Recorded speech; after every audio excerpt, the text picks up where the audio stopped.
नमस्कार दोस्तों, आपके अपने YouTube चैनल कंप्यूटर कक्षा में आपका स्वागत है। आज का वीडियो झारखंड बोर्ड वाले उन स्टूडेंट्स के लिए है जो कि क्लास 11 में हैं और जिनका कंप्यूटर साइंस का टर्म 2 का एग्जाम होने वाला है। बहुत सारे स्टूडेंट्स जो हैं वो कमेंट करके पूछ रहे हैं कि टर्म 2 के लिए कुछ लेक्चर्स लाइए जो कि एग्जाम पॉइंट ऑफ व्यू से काफी इम्पोर्टेंट या कह सकते हैं कि एग्जाम पॉइंट ऑफ व्यू से काफी इम्पोर्टेंट हो सकता है। तो पहले तो आपको ये जानना पड़ेगा कि आपका सिलेबस क्या है। ठीक है, सिलेबस को लेकर के बहुत सारा कंफ्यूजन है। कंफ्यूजन इसलिए क्योंकि झारखंड बोर्ड ने 2021 के लिए कोई भी सिलेबस जो है ऑफिशियली कंप्यूटर साइंस का जारी नहीं किया था। ठीक है, बाकी सारे सब्जेक्ट का हुआ था लेकिन कंप्यूटर का नहीं हुआ था। कुछ टीचर्स जो कि कुछ कॉलेज के टीचर्स हैं उनसे मेरी बात हुई तो उन्होंने यही कहा कि 2000 यानी पिछले साल है ना 2020 में जो भी रेडियो सिलेबस था उसी को ही क्या करना है, उसी को ही फॉलो करना है। ठीक है, अच्छी बात है, हम लोग 2020 का सिलेबस को फॉलो करेंगे। वो सिलेबस आपको झारखंड एकेडमिक काउंसिल की ऑफिशियल वेबसाइट पर आपको मिल भी जाएगा। ठीक है, लेकिन फिर वहां जाकर के बात ये होती है कि ठीक है वो रेडियो सिलेबस तो आपको मिल गया लेकिन आपको हाफ हाफ पढ़ना है। ठीक है, हाफ हाफ पढ़ना है, यानी टर्म 1 के लिए हाफ पढ़ना है, टर्म टू के लिए हाफ पढ़ना है। अब आपको मालूम नहीं है उसका हाफ क्या होगा, तो हम लोग क्या करेंगे, हम लोग यही कर सकते हैं कि टोटल चैप्टर देखेंगे, उसमें से शुरू का हाफ को पढ़ लेंगे। टर्म 1 के लिए शायद आप लोगों ने पढ़ा भी होगा। ठीक है, और बाकी जो चैप्टर रह गया वो हम लोग टर्म 2 के लिए देख लेंगे। तो चलिए सबसे पहले हम लोग देख लेते हैं सिलेबस क्या था 2020 का, जिसको कहा गया बहुत सारे टीचर्स के द्वारा कि 2021 में भी उसी को ही फॉलो कीजिए, क्योंकि सिलेबस रिड्यूस हुआ था 2021 में सभी सब्जेक्ट का। तो कंप्यूटर का भी मान करके हम लोग चल रहे थे कि इसका भी रिड्यूस सिलेबस से ही एग्जाम होगा। तो 2021 का कोई सिलेबस जारी नहीं हुआ था ऑफिशियली झारखंड बोर्ड से, तो हम लोग 2020 को ही फॉलो करते हुए चलेंगे। तो चलते हैं, देखते हैं हमारा सिलेबस। तो आप यहाँ पर देख पा रहे हो सिलेबस। ठीक है, कंप्यूटर साइंस का सिलेबस 2021 जो कि हम लोग को 2020 को फॉलो करके चलना है। सॉरी, कहने का मतलब 2021 का सिलेबस जिसको 2022 में चलना है ना, 2021 का सिलेबस जिसको हम लोग को 2022 में चलना है।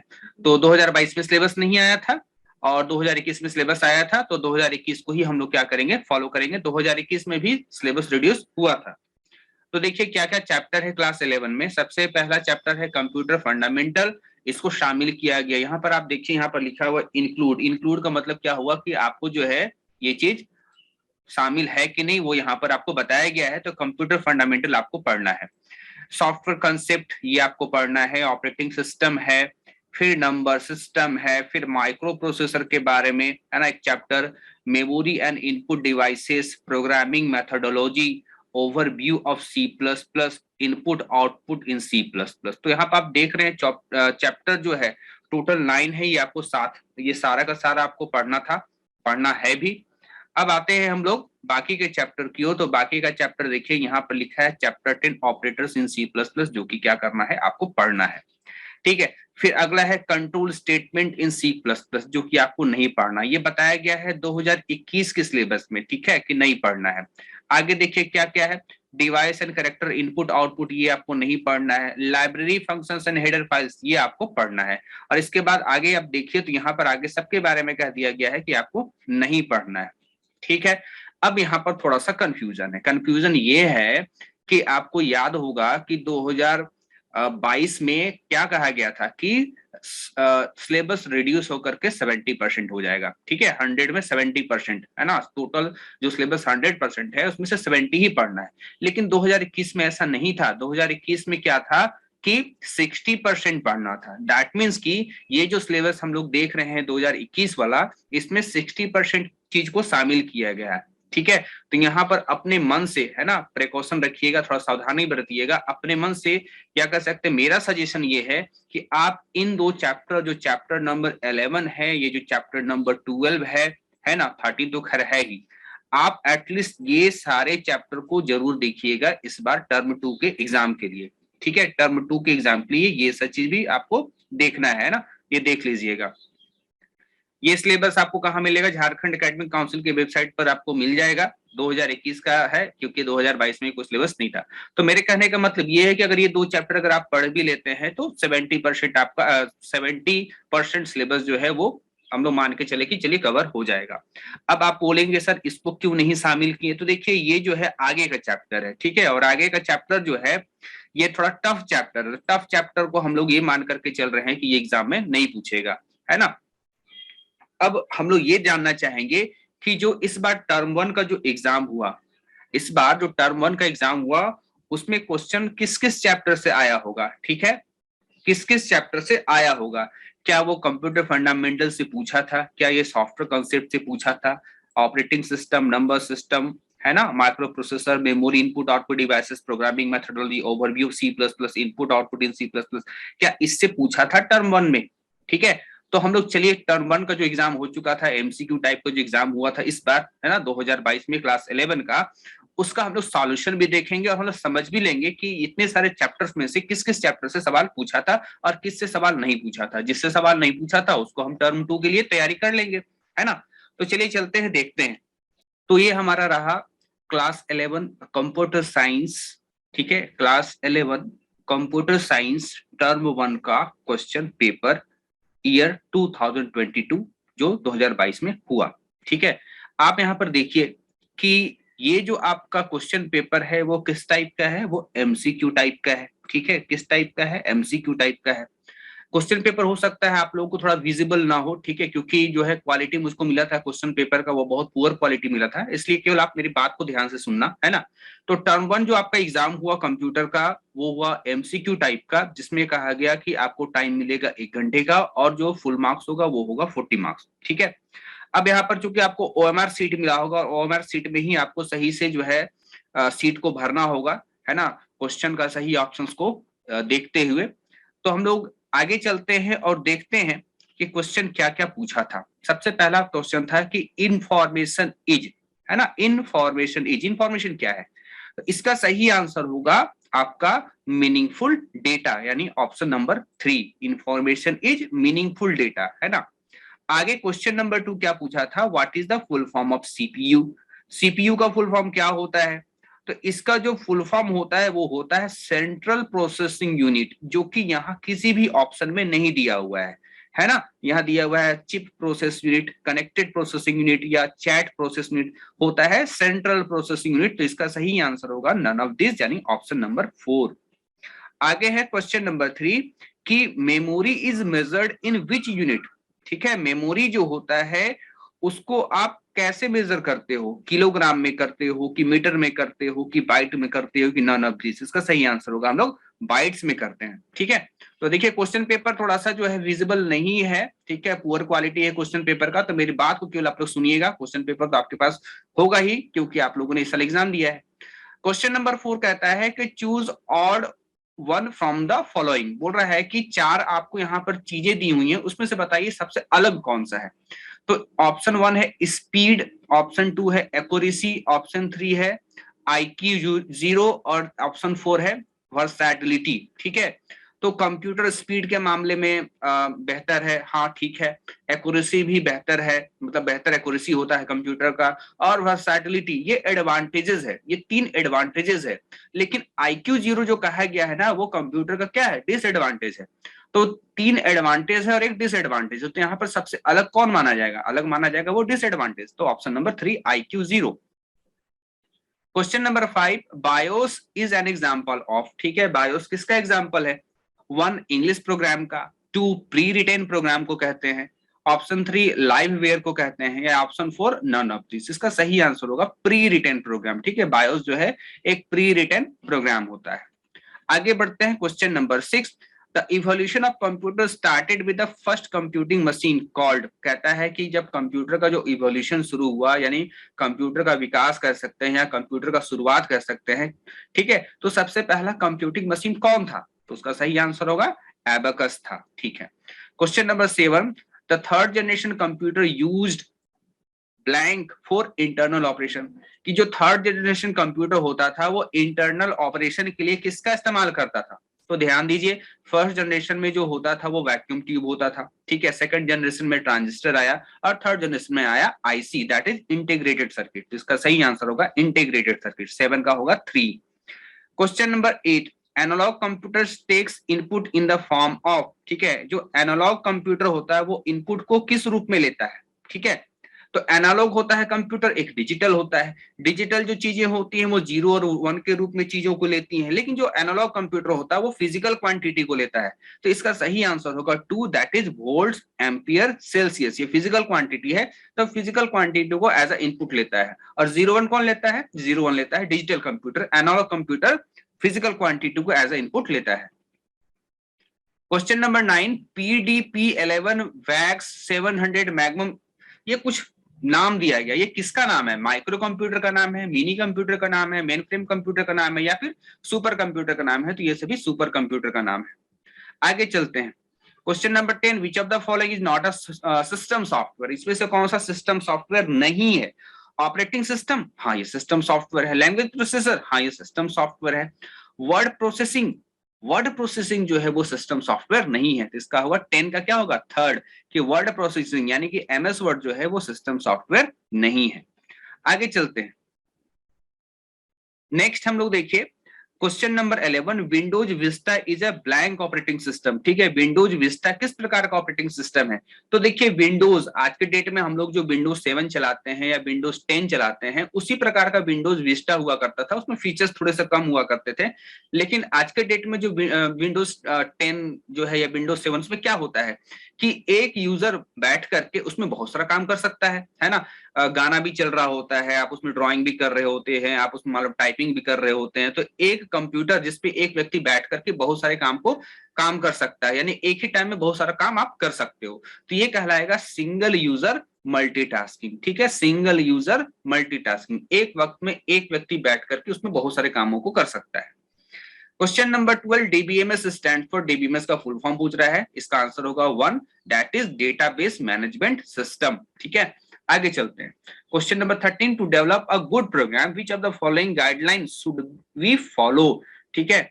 तो अभी देखिए, अभी तक आप कौन सा, जैसे अपन लोग बात कर रहे थे ना सिलेबस का, तो अभी आप कौन सा सिलेबस को टच कर रहे हो? अभी तक आपने क्वेश्चन नंबर 12 तक कंप्यूटर फंडामेंटल को टच किया था। कहां तक किया था? 12 तक कंप्यूटर फंडामेंटल को टच किया था। अभी क्वेश्चन नंबर 13 से हम कौन सा चैप्टर को टच कर रहे हैं? अब हम लोग कर रहे हैं प्रोग्रामिंग मेथोडोलॉजी को, क्योंकि एक गुड प्रोग्रामिंग लिखने के लिए क्या क्या करना चाहिए, ठीक है। हम उस चैप्टर का क्वेश्चन को यहाँ पर देख रहे हैं क्वेश्चन नंबर 13 में, कि एक अच्छा प्रोग्राम को डेवलप करने के लिए क्या क्या गाइडलाइन को फॉलो करना जरूरी है। दिया हुआ है modular approach to program, question option 2 meaningful names of identifier, option number 3 use comment and indentation, ठीक है। तो इसका आंसर होगा सभी। आपको सभी को फॉलो करना जरूरी है एक अच्छा प्रोग्राम को लिखने के लिए, ठीक है। तो इसका होगा all of this. Question number 14, blank is a program that accepts data value in the tabular form, ठीक है। कहता है कि वो प्रोग्राम जो डेटा को किस रूप में स्टोर करता है या किस रूप में एक्सेप्ट करता है टेबुलर फॉर्म में। तो कौन सा प्रोग्राम होगा? क्या ग्राफिक सॉफ्टवेयर होता है जो कि डेटा को टेबुलर फॉर्म में एक्सेप्ट करता है? नहीं। क्या प्रेजेंटेशन सॉफ्टवेयर यानी पावर पॉइंट? नहीं, वो भी टेबुलर फॉर्म में डेटा को एक्सेप्ट नहीं करता है। ऑप्शन 3 है इलेक्ट्रॉनिक स्प्रेडशीट, यानी एक्सेल के बारे में कह रहा है। इलेक्ट्रॉनिक स्प्रेडशीट यानी एक्सेल। तो क्या एक्सेल में आप डेटा को टेबुलर फॉर्म में अरेंज करते हो? बिल्कुल करते हैं। तो इसका सही आंसर होगा 14 का 3, दैट इज इलेक्ट्रॉनिक स्प्रेडशीट। अब आते हैं question number 15, interpreter is used to translate, है ना। अभी हम लोग क्या पढ़ रहे हैं? अभी कौन से चैप्टर की ओर भी पढ़ रहे हैं ये भी जान लो। अभी हम लोग पढ़ रहे हैं सॉफ्टवेयर नाम का चैप्टर, ठीक है। सॉफ्टवेयर नाम का चैप्टर से ये सारा सवाल जो है हम लोग देख रहे हैं, पढ़ नहीं रहे हैं। सॉफ्टवेयर नाम के चैप्टर से ये सवाल पूछा गया है। तो आपको ध्यान भी रखना है कि सिलेबस में से किस किस चैप्टर से सवाल यहाँ पर पूछा है। तो क्वेश्चन नंबर 15 कहता है कि interpreter is used to translate blank language, ठीक है। इंटरप्रेटर का इस्तेमाल किस लैंग्वेज को ट्रांसलेट करने के लिए होता है? तो इसका सही आंसर होगा हाई लेवल लैंग्वेज को मशीन लेवल लैंग्वेज में कन्वर्ट करने के लिए। तो सही आंसर होगा हाई लेवल लैंग्वेज, यानी इंटरप्रेटर की मदद से आप हाई लेवल लैंग्वेज को कन्वर्ट करते हो। Question number 16, blank is a pictorial representation of step by step solution of a problem. किसी प्रॉब्लम के सॉल्यूशन के लिए आप पिक्चर के माध्यम से जो आप रिप्रेजेंटेशन दिखाते हो ना, पिक्चर के माध्यम से जो रिप्रेजेंटेशन दिखाते हो किसी प्रॉब्लम के सॉल्यूशन के लिए, वो क्या कहलाता है? वो फ्लो चार्ट कहलाता है, ठीक है। अगला है आपका कि rhombus symbol is use in flow chart. Rhombus जो है उसका इस्तेमाल किसके लिए होता है ना, इनपुट के लिए होता है। कि ये जो शेप होता है आप इसको रोम्बस कहोगे, है ना, रोम्बस। इसका इस्तेमाल होता है डिसीजन के लिए। आगे चलते हैं, क्वेश्चन नंबर 17 हम लोग देख लिए, टोटल 40 क्वेश्चन है इसमें।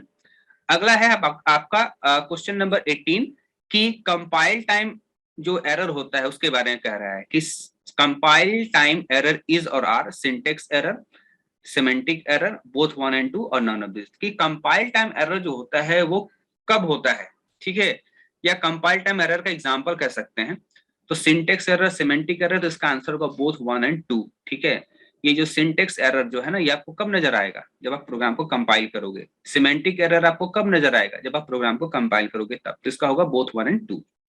Question number 19, run time error occurs during the. Run time error आपको कब मिलता है, तो रन टाइम एरर आपको कब मिलेगा, जब प्रोग्राम रन कर रहे होते हैं उस वक्त मिलेगा, तो उसको रन टाइम एरर कहते हैं। तो इसका होगा ऑप्शन 2, यानी एग्जीक्यूशन ऑफ प्रोग्राम। जब प्रोग्राम को आप रन करा रहे हो उस वक्त एरर आपको मिलता है, तो उसको कहते हैं हम लोग क्या, run time error. Question number 20 कहता है the decimal number system has base. Decimal number system का बेस क्या होता है, तो डेसिमल नंबर सिस्टम का बेस 10 होता है ना, बेस 10। आगे कह रहा है कि 207 in decimal is blank in octal, यानी 207 को जो है किसमें कन्वर्ट करना है, 207 को कन्वर्ट करना है आपको किसमें, ऑक्टल में। तो ऑक्टल में कन्वर्ट करने के लिए क्या करना होगा, आपको 8 से डिवाइड करना पड़ेगा, ठीक है। 8 से डिवाइड करेंगे 207 को, 207 को जो है अगर आप 8 से डिवाइड करो तो आपका जो है यहाँ पर आएगा 177 के आसपास, जो कि यहाँ पर कहीं किसी से मैच नहीं कर रहा है ना, तो इसका नन ऑफ दीज होगा। तो जो स्टूडेंट्स जो है कन्वर्जन जानते हैं वो इसका आंसर तो निकाल कर देख ही सकते हैं कि 207 को जो है हम लोग बार बार 8 से डिवाइड कर करके देखते हैं और फिर फाइनली हमारा आंसर क्या आता है 177, जो कि यहाँ पर किसी से मैच नहीं कर रहा है। आगे है आपका 714 इन ऑक्टल इज, ठीक है, 714 इन ऑक्टल इज इन डेसिमल। 714 को डेसिमल में क्या करना है, कन्वर्ट करना है, ठीक है।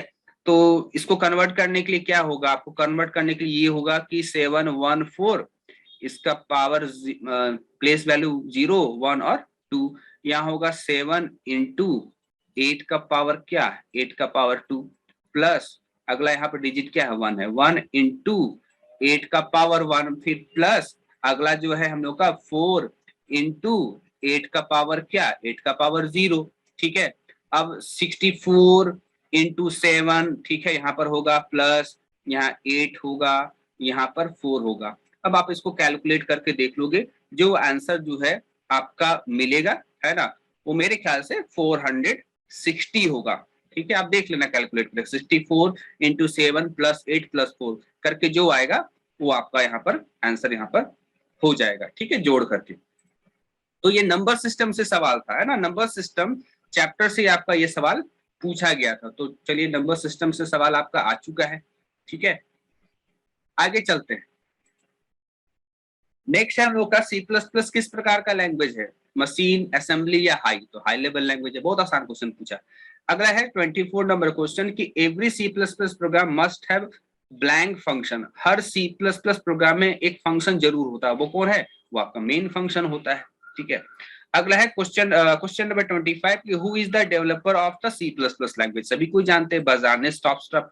क्वेश्चन नंबर 26 किसी भी प्रोग्राम का स्मॉलेस्ट इंडिविजुअल यूनिट क्या कहलाता है, टोकन कहलाता है, ये भी आप जानेंगे, है ना। देखिए आप लोगों को पहले जो है कुछ 3 मैंने वीडियो बना करके दिया था, उससे मैक्सिमम क्वेश्चन जो है आप यहाँ पर देखिए टैली कर रहा है। आगे बोलता है कि सिंगल कोट्स के अंदर अगर ए लिखा हुआ वो किसका एग्जाम्पल है, तो वो कैरेक्टर लिटरल का एग्जाम्पल है ना। क्वेश्चन नंबर 27 की इसका सही ऑप्शन 2 यानी कैरेक्टर लिटरल। आते हैं question number 28 in C++ program /t is used for. C++ program में /t का इस्तेमाल किसके लिए होता है, तो हॉरिजॉन्टल टैब के लिए होता है, ऑप्शन नंबर 2। आगे चले 29 नंबर क्वेश्चन की data item that never change their value during program run, ठीक है, वो डेटा आइटम जो अपना वैल्यू को प्रोग्राम रन करने के दौरान चेंज ना करता हो उसको क्या कहते हैं, ठीक है। तो उसको हम लोग लिटरल्स कहते हैं, दैट इज कांस्टेंट कहते हैं, है ना। इसका 3 होगा, 29 का क्या होगा, 29 का 3 होगा, सबको ध्यान रखना, है ना। और लिटरल्स को हम लोग कांस्टेंट भी कहते हैं। आगे है क्वेश्चन नंबर 30 कि identify the correct statement. Correct statement को जो आइडेंटिफाई कीजिए। एक कहता है पहला कि keywords are the user defined name. Keyword जो होता है वो यूजर के द्वारा डिफाइन किया गया नाम होता है, बिल्कुल गलत, ठीक है, आपको करेक्ट देखना है। Keyword are the reserve word, ये बिल्कुल सही है ना, ऑप्शन नंबर 2 कीवर्ड जो होता है वो रिजर्व वर्ड होता है। ऑप्शन 3 भी देख लेते हैं, गलत है कि सही, कहता है कीवर्ड में भी written in upper case also, keyword को अपर केस यानी कैपिटल लेटर में भी लिख सकते हैं, बिल्कुल गलत है। तो 30 नंबर का जो आंसर होगा वो होगा 2, ऑप्शन 2। आगे चलते हैं 31, a set of logical operator, logical operator का सेट कौन सा है, इसका होगा थर्ड, एंड और नॉट। ठीक है, ये कौन से चैप्टर से है, ये ऑपरेटर इन सी प्लस प्लस चैप्टर से है ना। क्वेश्चन नंबर 32, यहाँ पर बोला इंक्रीमेंट डिक्रीमेंट ऑपरेटर कौन कौन सा है, तो इंक्रीमेंट मतलब प्लस प्लस और डिक्रीमेंट मतलब माइनस माइनस। बहुत आसान आसान क्वेश्चन पूछा है इस बार टर्म 1 में, बहुत ही आसान, इससे आसान क्वेश्चन नहीं हो सकता है। Question number 33, multiple use of input and output operators in a single statement is called, है ना, किसी सिंगल स्टेटमेंट में multiple time input output operator को इस्तेमाल किया, इसको क्या कहते हैं, इसको कैस्केडिंग कहते हैं। ठीक है, बहुत आसान आसान सवाल है। आगे यहाँ पर पूछा what will be the value of the following conditional statement, x is equal to a less than equal to 20 question mark 50 colon 60 if value of a equal to 50, a का वैल्यू 50 है तो बताइए x का value क्या होगा। तो यहाँ पर क्या है कि a का वैल्यू कह दिया 50, अब 50 क्या है 20 से छोटा है कि नहीं, तो हाँ 50 जो है वो 20 से छोटा है नहीं है ना, कंडीशन क्या हो गया, फॉल्स हो गया, कंडीशन फॉल्स हो गया, तो ये 60 जो है ये 60 x में चला जाएगा, तो सही आंसर क्या होगा 60 होगा। ठीक है, हो सकता है कुछ स्टूडेंट को समझ में ना आया हो, तो इसके लिए आपको पढ़ना पड़ेगा, जब तक पढ़ेंगे नहीं तब तक समझ में नहीं आएगा। ठीक है, आसान सा सवाल था कंडीशनल ऑपरेटर से रिलेटेड। आगे चलते हैं question number 35, which of the following is extraction operator. ठीक है, एक्सट्रैक्शन, एक्सट्रैक्शन मतलब जो कि किसके साथ इस्तेमाल होता है, जो कि आपका इस्तेमाल होता है सी इन के साथ, है ना, सी इन के साथ कौन सा होता है, ये वाला, तो ऑप्शन 4 होगा। फिर आगे आगे चलते हैं, a nibble is a group of how many bits, तो इसका होगा 4 bits, 4 bits equal to 1 nibble। फिर आगे कहता है which of the following is an operating system software, कौन सा ऑपरेटिंग सिस्टम सॉफ्टवेयर है, MS DOS है, यूनिक्स है, हाँ दोनों है, इसका आंसर होगा थर्ड यानी बोथ 1 and 2। फिर आते हैं क्वेश्चन नंबर 38, कहता है which of the following software is designed to control the operation of computer, computer के ऑपरेशन को, है ना, कंट्रोल करने के लिए, कंप्यूटर जो ऑपरेशन कर रहा है उसको कंट्रोल करने के लिए कौन सा सॉफ्टवेयर डिजाइन किया गया, उसका होगा सही answer system software. Question number 39, the ASCII value of small D, देखिए स्मॉल डी का ASCII वैल्यू पूछ रहा है, तो देखिए कैपिटल सॉरी स्मॉल ए का जो होता है वो 97 होता है, स्मॉल बी का जो होता है वो 98 होता है, ठीक है, स्मॉल सी का जो होता है वो 99 होता है, स्मॉल डी का कितना होता है 100 होता है, तो यहाँ पर क्या होगा इसका थर्ड होगा यानी 100, यानी स्मॉल डी का ASCII कोड 100। ये 39 नंबर क्वेश्चन था, सबसे आखिरी question, in C plus plus C in and C out are predefined stream what, ठीक है, सी इन और सी आउट क्या है सी प्लस प्लस में, तो इनको प्री डिफाइंड स्ट्रीम ऑब्जेक्ट कहा गया है। ठीक है, तो ये था आपका question paper term 1 computer science class 11 का। ठीक है, हम लोग थोड़ा सा देख लेते हैं कि ये सारा क्वेश्चंस जो है किन किन चैप्टर से आया था, तो वापस हम लोग चलते हैं सिलेबस के पास, है ना, हम लोग वापस सिलेबस के पास चलते हैं। तो हम लोग यहाँ पर आकर के देखते हैं कि क्या क्या जो है चैप्टर से हमारा सवाल पूछा था। आपको बता दें कंप्यूटर फंडामेंटल से सवाल था, मैंने यहाँ पर देखा, सॉफ्टवेयर कंसेप्ट से सवाल था, ठीक है, ऑपरेटिंग सिस्टम से रिलेटेड सवाल था, नंबर सिस्टम से रिलेटेड सवाल था, माइक्रो प्रोसेसर चैप्टर से कोई सवाल नहीं था, ठीक है, memory and input output devices related भी वैसा कुछ सवाल नजर नहीं आया, प्रोग्रामिंग एंड मेथोडोलॉजी इससे जो है इससे रिलेटेड सवाल आपका क्या था पूछा गया था, जैसे आपका फ्लो चार्ट क्या वाला जो बात है वो है ना, ऐसा पूछा था। Overview of C plus plus, जैसे कि सी प्लस प्लस का डेवलपर कौन था, ये आपका सवाल overview C plus plus chapter से था। Input and output in C plus plus, जैसे कि सी इन और सी आउट के बारे में पूछा, वो आपका इससे था। ठीक है, तो इन सारे चैप्टर से सवाल पूछा गया था। आगे चलते हैं, operators in C plus plus, आपने कंडीशनल ऑपरेटर का सवाल देखा, आपने इंक्रीमेंट डिक्रीमेंट ऑपरेटर का सवाल देखा, आपने देखा लॉजिकल ऑपरेटर के बारे में भी पूछा गया था। ठीक है, ऐसा तो यहाँ पर देखिए, तो ये यहाँ तक जो है टर्म 1 में सवाल पूछा गया था। अब रह गया कि टर्म 2 के लिए क्या पढ़े, तो देखिए टर्म 2 के लिए देखे तो यहाँ पर आपको नजर आएगा, पता चलता है कि केवल एक ही चैप्टर है, इससे सवाल नहीं था। ठीक है, यहां तक 10 तक पूछा था।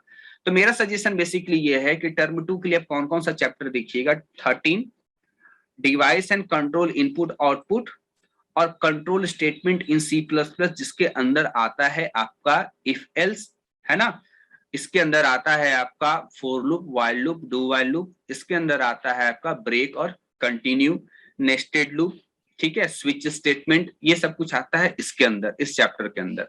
तो मेरा सजेशन ये है कि ये टोटल जो है 100% सिलेबस में से यहां तक हम इसे 70% सिलेबस मानकर चलेंगे।